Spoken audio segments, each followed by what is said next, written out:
Assalamualaikum warahmatullahi wabarakatuh. A'udzubillahi minasyaitonirrajim. Bismillahirrahmanirrahim. Alhamdulillahil karimil mannan. Ibtal wal ihsan alladzi hadana lil iman wa faddala dinana ala sa'il adyan. Allahumma shalli wa sallim ala sayyidina Muhammad wa ala alihi wa ashabihi alladhina yattabi'unahu bi ihsan. Subhanaka la ilma lana illa ma 'allamtana innaka antal alimul hakim. La haula wala quwwata illa billahil aliyyil azim. Amma ba'd. Sebagaimana diketahui bahwa Indonesia adalah negara kepulauan.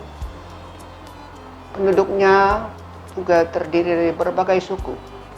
Ada suku Dayak, suku Sunda, Bugis, Batak, dan lain-lain sebagainya.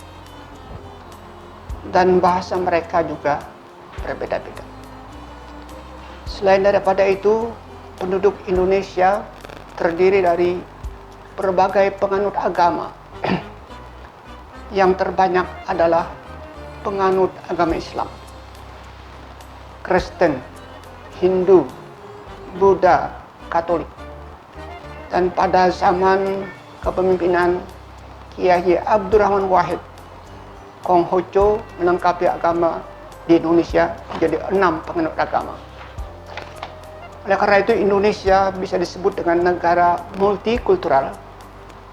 Banyak tetapi satu tetapi banyak, atau bisa disebut dengan Bhinneka Tunggal Ika. Fakta di atas sering disebut orang dengan keberagaman, kemajmukan, atau pluralisme dalam istilah lain. Dan seolah keadaan itu melegalisir ayat 13 surah Al-Hujurat dan ayat 22 surah Ar-Rum. Hai manusia, sungguhnya kami telah menciptakan kamu dari seorang laki-laki, Adam maksudnya, dan seorang perempuan, Hawa maksudnya. Dan kami jadikan kamu berbangsa-bangsa dan bersuku-suku, supaya kamu saling mengenal. Sesungguhnya orang yang paling mulia di antara kamu di sisi Allah adalah orang yang paling bertakwa. Sesungguhnya Allah Maha mengetahui lagi Maha mengenal. Dan di antara tanda-tanda kekuasaannya adalah menciptakan langit dan bumi, dan berlain-lainan bahasamu dan warna kulitmu. Sesungguhnya pada yang demikian itu benar-benar terdapat tanda-tanda bagi kaum yang mengetahui. Oleh karena itu saudara-saudara, kita tidak bisa menolak adanya kemajmukan dalam kehidupan sosial masyarakat. Karena keadaan itu memang sudah diciptakan sebagai identitas untuk saling mengenal. Mengingkari kemajmukan menurut Syafi'i Ma'arif dalam buku ini, Sejuta Doa untuk Gus Dur, itu samalah artinya kita tidak mengakui adanya matahari di siang bolong. Keberagaman agama dan budaya oleh Syafi'i Ma'arif disebutnya sebagai pluralisme agama dan budaya. Keberagaman sebagaimana diungkapkan di atas sesungguhnya merupakan modal bagi kita yang sangat berharga untuk membangun bangsa. Namun jika keadaan ini tidak dikelola dengan baik, bukan tidak mungkin ia akan menimbulkan konflik dan kemudian menimbulkan gesekan sosial, bahkan menjadi ancaman kehidupan berbangsa, dalam hal ini persatuan dan kesatuan. Umpamanya tindakan kekerasan seperti terorisme yang muncul akibat paham radikalisme. Perkelahian antar suku seperti yang terjadi di Sampit, Poso, dan penolakan terhadap penganut paham lain seperti paham Ahmadiyah umpamanya.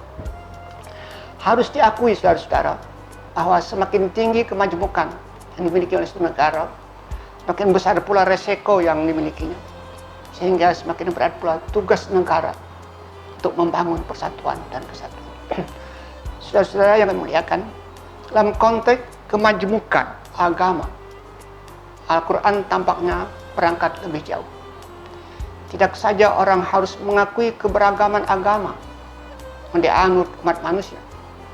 Mereka yang tidak beragama pun tampaknya harus mendapat tempat hidup di bumi ini. Dengan begitu agama jangan dijadikan alat untuk mengkafirkan orang lain umpamanya. Semua agama cinta damai dalam kehidupan ini. Dan perbedaan adalah ciptaan Tuhan.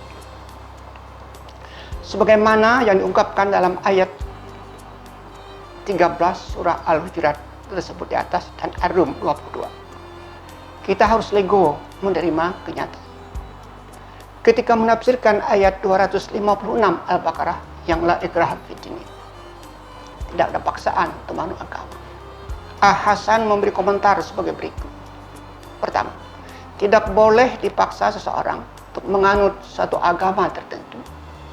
Dua, tidak dapat sekali-sekali seseorang dipaksa dalam urusan beriman atau iman. Kemudian ayat 125 An-Nahl mengajarkan agar Islam didakwahkan dengan cara al-hikmah. Selain mau'izah hasanah dan mujadalah, yang menurut Said Qutb dalam kitab Fi Zilal Quran ditafsirkan dengan memahami kondisi dan situasi sasaran dakwah. Dan di akhir ayat itu ditegaskan bahwa menentukan orang beriman adalah Allah Subhanahu wa Ta'ala. Dalam mendakwahkan Islam, orang bertugas hanya sebatas menyampaikan atau dalam sadaq at-tabligh. Ayat lain yang artinya, dan sekiranya Tuhanmu menghendaki, sesungguhnya berimanlah semua orang yang ada di bumi semuanya. Apakah engkau, wahai Muhammad, hendak memaksa mereka semuanya beriman? Menurut Ibnu Abbas, sebenarnya Nabi Muhammad SAW sangat ingin agar semua orang beriman. Tetapi Allah tidak menghendaki demikian. Perasaan Nabi Muhammad SAW mungkin sama dengan perasaan kita semua yang beriman ini. Tetapi perasaan itu harus tunduk kepada kehendak Allah Subhanahu wa Ta'ala.